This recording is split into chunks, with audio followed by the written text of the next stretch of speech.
You ask Tiger to solve. This deals with linear equations with one unknown. The final result is x equals 15700 over 209. Let's solve it step by step. Simplify the expression. Multiply the coefficients. Swap sides. Isolate the x. Divide both sides by 1045.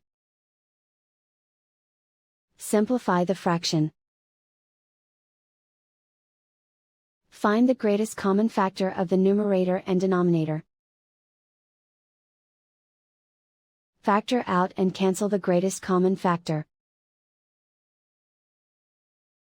And so the final result is x equals 15700 over 209.